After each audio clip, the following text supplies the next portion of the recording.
जय हिंद दोस्तों, electrical education में आपका स्वागत है। आज चैप्टर नंबर 4 मैग्नेटिक के बारे में चर्चा करने वाले हैं, जो कि लेक्चर नंबर 19 है। आज हम स्थैतिक विद्युत वाहक बल के बारे में चर्चा करेंगे। पिछली क्लास में हम जो है गतिज ईएमएफ के बारे में चर्चा कर चुके हैं और फैराडे के प्रथम नियम एवं द्वितीय नियम के बारे में हम चर्चा कर चुके हैं। तो चलिए हम यहाँ देखेंगे स्थैतिक विद्युत वाहक बल। तो स्थैतिक विद्युत वाहक बल में क्या होता है कि चुंबक या कुंडली की स्थिर स्थिति में परिवर्तनीय फ्लक्स के कारण जो विद्युत वाहक बल उत्पन्न होता है उसी को हम स्थैतिक विद्युत वाहक बल कहते हैं। तो स्थैतिक विद्युत वाहक बल दो प्रकार का होता है, एक सेल्फ इंड्यूस्ड ईएमएफ होता है, एक म्यूचुअल इंड्यूस्ड ईएमएफ होता है। तो सेल्फ इंड्यूस्ड ईएमएफ यानी कि स्वप्रेरित ईएमएफ। तो स्वप्रेरित ईएमएफ होता है कि जब किसी कुंडली के परिवर्तनीय फ्लक्स उसी कुंडली में ईएमएफ उत्पन्न करें तो हमारा सेल्फ इंड्यूस्ड ईएमएफ कहलाता है। यानी कि जो स्वयं अपने कुंडली में जो ईएमएफ उत्पन्न करे परिवर्तनीय फ्लक्स के कारण, तो जो है वह हमारा सेल्फ इंड्यूस्ड ईएमएफ कहलाता है। और अन्योन्य प्रेरण या पारस्परिक प्रेरित विद्युत वाहक बल जो होता है, जब किसी एक कुंडली में परिवर्तनीय फ्लक्स के कारण दूसरे कुंडली में विद्युत वाहक बल उत्पन्न हो जाता है, तो वही हमारा म्यूचुअल इंड्यूस्ड ईएमएफ कहलाता है।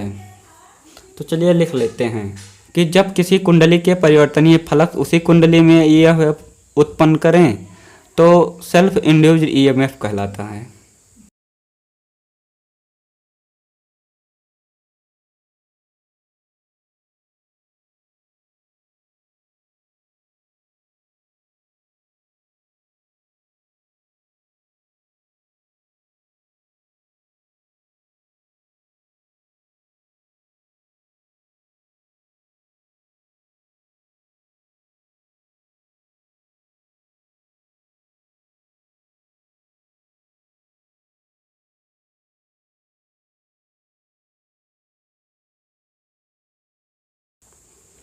कहलाता है।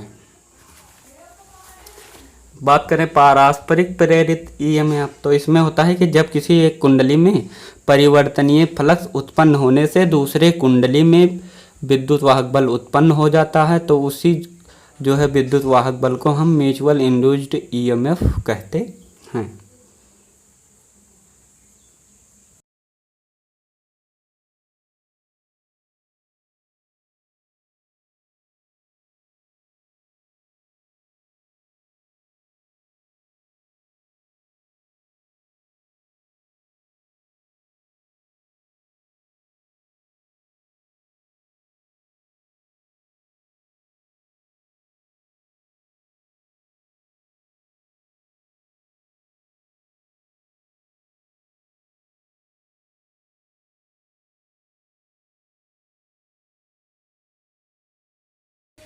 तो इस तरह से पारस्परिक प्रेरित ईएमएफ होता है। चलिए अब हम देख लेते हैं कि जो है सेल्फ इंड्यूस्ड ईएमएफ का समीकरण किस तरह से हम ज्ञात करते हैं। Self induced EMF induced EMF, तो माना n टन वाली कुंडली में I एम्पियर धारा प्रवाह के कारण फ्लक्स 5 वेबर उत्पन्न हो जाता है। तब कुंडली में ग्रंथित फ्लक्स प्रवाहित धारा के समानुपाती हो जाता है। तो इस तरह से हम लिख लेते हैं, माना n टर्न वाली कुंडली में I एम्पियर धारा प्रवाह के कारण फ्लक्स 5 वेबर उत्पन्न हो जाता है।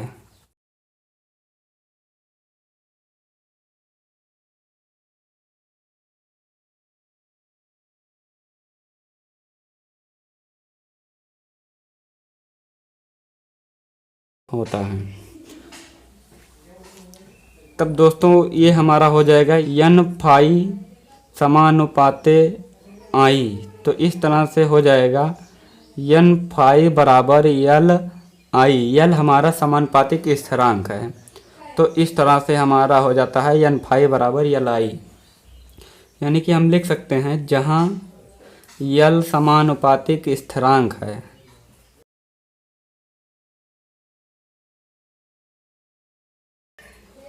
जिसे स्वप्रेरण गुणांक या स्वप्रेरकत्व कहते हैं।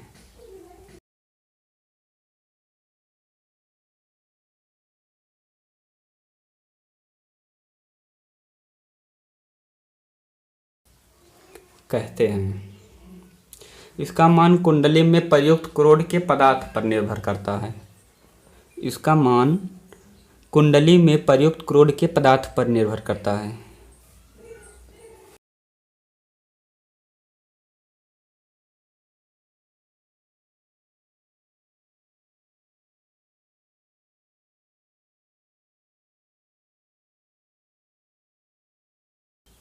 निर्भर करता है।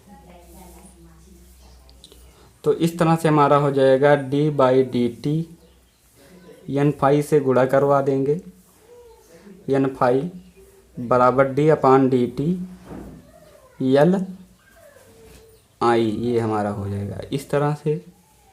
तो हमारा इसको हम इस तरह से कुछ इस तरह से लिख सकते हैं, n/dt बराबर हो जाएगा -LdI/dt। तो n/dt हमारा जो है फैराडे के द्वितीय नियम से EMF समीकरण है। तो इस तरह से हमारा हो जाएगा E बराबर -LdI/dt।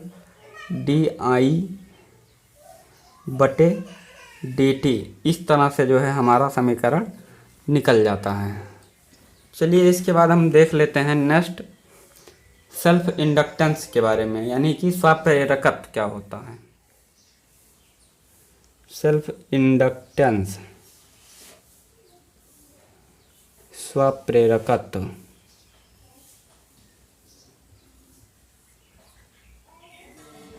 कुंडली का वह गुण जो वैद्युत में धारा के परिवर्तन का विरोध करता है, यानी कुंडली का वह गुण जो धारा के परिवर्तन का विरोध करता है, अर्थात कुंडली में प्राथमिक स्थिति को बनाए रखने का प्रयास करता है, वही हमारा जो है स्वप्रेरकत्व कहलाता है। तो लिख लेते हैं।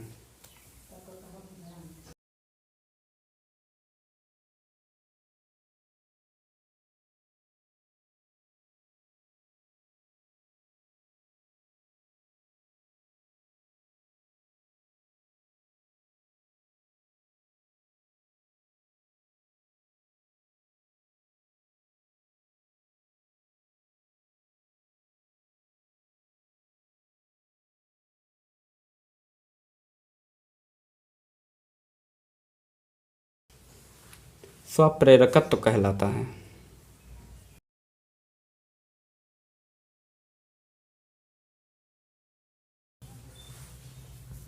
तो कुछ इस तरह से जो है हम इसको जानते हैं। तो इस तरह से हमारा हो जाता है n फाई बराबर L I। तो इस तरह से हमारा जब L बराबर हम पक्षांतर करेंगे हो जाएगा n फाई बट्टे I। तो इस तरह से हम जानते हैं m बराबर फाई s। तो फाई बराबर हम ज्ञात करेंगे, फाई बराबर हो जाएगा जब इसको हम पक्षांतर करेंगे यम अपान हो जाएगा यस के। तो यम हमारा हो जाएगा MMF, यानी मैग्नेटिक मोटिव फोर्स, और यस हमारा क्या हो जाएगा रिलक्टेंस हो जाएगा।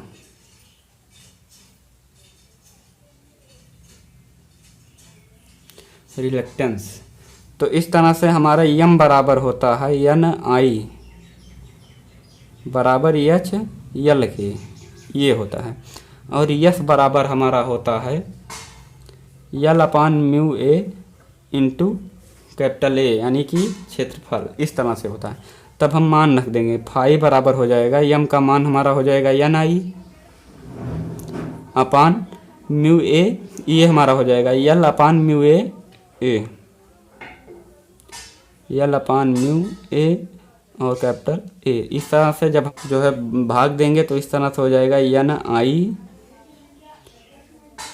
म्यू A अपान L हो जाएगा। तो फाई का मान हम इसमें रख देंगे, तो इस तरह से हमारा हो जाएगा n इंटू गुणे NI mu A capital A upon इस तरह से हमारा है आई और अपान में यल है, इसको हम रख देंगे। तो इस तरह से आई आई हमारा कैंसिल हो जाएगा। इस तरह से हो जाएगा यन स्क्वायर, यन का गुणा यन स्क्वायर हो जाएगा। और म्यू ए बराबर होता है हमारा म्यू जीरो म्यू आर, ये होता है, हम पिछली कक्षा में पढ़ चुके हैं। तो इस तरह से हमारा हो जाएगा mu zero mu R capital A upon L. इस तरह से हमारा फार्मूला निकल के आता है। और मात्रक जो हमारा हो जाएगा इंडक्टर का यानी इंडक्टेंस का, तो ये हमारा हो जाएगा मात्रक हेनरी, हेनरी में हमारा मात्रक हो जाएगा। चलिए इस पे एक हम न्यूमेरिकल देख लेते हैं किस तरह से सॉल्व किया जाता है। न्यूमेरिकल को देख लेते हैं एग्जाम्पल के तौर पर। एक कॉइल में 500 टर्न है जो 50 मिली वेबर के फ्लक्स से संबंधित हैं। जब कॉइल 125 एम्पियर का करंट ले रहा है तो कॉइल की प्रेरण की गणना कीजिए। यदि धारा को एक समान रूप से 0 सेकंड में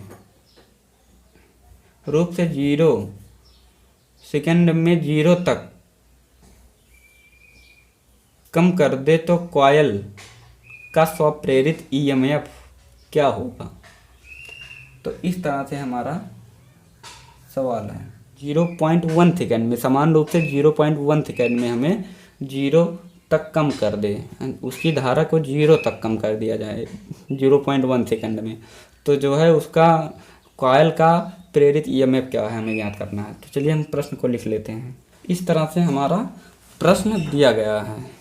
तो इसमें हम देख लेते हैं क्या क्या दिया गया है। एन बराबर टर्नों की संख्या यानी कि हमारा 500 दिया गया है। फाइव बराबर दिया गया है 500 मिली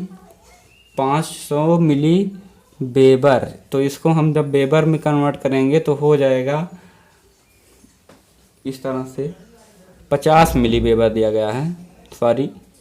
50 मिली वेबर को जब हम करेंगे तो 10 की घात 3, ये हमारा हो जाएगा 10 की घाते -3 वेबर। इस तरह से हो जाएगा। और हमारा इसमें दिया गया है धारा आई, प्रारंभिक धारा हमारा दिया गया है 125 एम्पियर। इस तरह से दिया गया है। तो हमें ज्ञात करना है इसमें कॉइल की प्रेरण की घटना इसमें। तब हमारा जो है यल बराबर हो जाता है, फार्मूला होता है एन फाई अपान आई। इस तरह से हो जाएगा 500 टर्न एन फ्लक्स का मान जो हो जाएगा 50 गुणे 10 की घात -3। इसके बाद बटे में हो जाएगा हमारा 125 यानी कि आई का मान। तो ये 10 की घात 3 हम यहाँ से काट कर जो है यहाँ नीचे कर देंगे। 10 की घात 3 का मतलब 1000। तो इस तरह से हम यहाँ कर देंगे। -3 नीचे आएगा 10 की घात 3 हो जाएगा। तो इस तरह से हो जाएगा। तो इसके बाद इसको हम काट देंगे, 3 0 ऊपर 3 0 नीचे काट देंगे। इस तरह से हो जाएगा 25 बटे 125। तो 50 25 5 दूना 10 50 25। तो इसको काट देंगे तो 0.2 हेनरी आएगा, हेनरी आ जाएगा यल बराबर। इसके बाद हमें ज्ञात करना है स्वप्रेरित ईएमएफ यानी कि स्वप्रेरित ईएमएफ ज्ञात करना है स्वप्रेरित ईएमएफ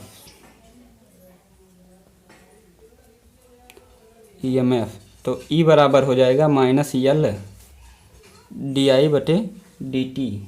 हाँ तो दोस्तों ए बराबर -यल डी बटे डी टी। तो इसको हम लिख सकते हैं ई बराबर आई का अंतिम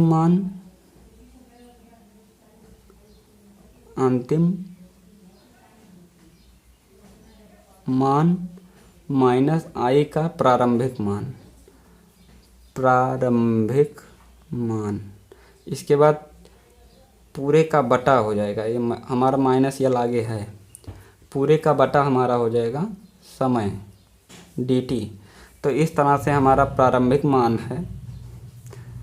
यल का मान हमने लाया है 0.2, माइनस कर लेंगे, माइनस फार्मूले में है। इस तरह से हमारा हो जाएगा 0 -125 बटे 0.1 समय में, 0.1 समय में, 0.1 सेकेंड में हमें देखना है। तो इस तरह से हमारा हो जाएगा -0.2 गुणे, इसको जब हम कर लेंगे तो ये हमारा हो जाएगा 1250। तो इस तरह से जब इसका हम गुणा करवाएंगे तो हमारा हो जाएगा 250 वोल्ट हमारा आंसर आ जाएगा। ई बराबर हमारा जो आ गया, ई बराबर 250 वोल्ट हमारा आ जाएगा। तो इस तरह से जो है हम सेल्फ इंडक्शन यानी कि प्रेरकत्व का सवाल सॉल्व करते हैं। तो इस तरह से हम ज्ञात कर लेते हैं। म्यूचुअल इंडक्शन यानी कि पारस्परिक प्रेरण के बारे में अभी हम पढ़े थे कि पारस्परिक प्रेरण क्या होता है, कि जब किसी एक कुंडली में परिवर्तनीय फलक उत्पन्न होने से दूसरे कुंडली में विद्युत वाहक बल उत्पन्न हो जाए, वही हमारा म्यूचुअल इंडक्शन कहलाता है। इस तरह से हम देखेंगे म्यूचुअल इंडक्टेंस, म्यूचुअल इंडक्टेंस। तो इस तरह से इसमें हमारा क्या होता है, MI बराबर N∅, MI1 बराबर N2∅1। तो M बराबर हमारा हो जाएगा N2∅1 बटे I1। हम जानते हैं पिछली जो है डेरिवेशन में अभी हम पढ़े थे, हम जानते हैं M बराबर ∅S। तो इस तरह से ∅ बराबर M/S। तो M का मान अभी हम लोग पढ़े थे, तो ∅1 बराबर, तो इसमें उसमें जो है N स्क्वायर कर दिए थे, लेकिन इसमें N1 I1 और जो है इसी तरह μA/L कर लेंगे। इसमें ∅1 N1 मानेंगे, क्योंकि इसमें जो है जब पहली कुंडली में जो फलक के कारण दूसरी कुंडली में विद्युत वाहक बल उत्पन्न हो रहा है, तो इसलिए इसमें टर्नों की संख्या, इधर टर्नों की संख्या है और इधर भी टर्नों की संख्या होगी, यानी 2 टर्न। तो इस तरह से जो है इसमें N1 N2 मानना होगा। तो इसमें मान रखने पर M बराबर N2 N1, फाई का मान हमारा हो जाएगा N1 I1 μA/, इस तरह से L ये हमारा I1 हो जाएगा। तो L हमारा I1 हो गया, तो I1 से I1 हमारा कैंसिल हो जाएगा। तो इस तरह से M बराबर N2 N1 μA का मान अभी हम पढ़े थे, μA बराबर होता है μ0 μr। तो इस तरह से दोस्तों A बराबर μ0 r होता है, तो इसका मान हम रख देंगे μ0 μr A/L। तो इस तरह से जो है हम म्यूचुअल इंडक्टेंस का फार्मूला निकालते हैं। तो दोस्तों इसी तरह से जो है इस न्यूमेरिकल से भी जो है इस मतलब डेरिवेशन से जो हमारा फार्मूला निकल के आया है म्यूचुअल इंडक्टेंस का, इस फार्मूले से भी हमारा न्यूमेरिकल सॉल्व होता है। न्यूमेरिकल इतना जो है आपका डीपली नहीं पूछेगा, लेकिन जो है आप लोगों को तैयारी कर लेना है, जिससे क्वेश्चन आए तो उसको हम लोग सॉल्व कर लें। चलिए दोस्तों, जय हिंद। आज की क्लास यहीं तक। जय हिंद।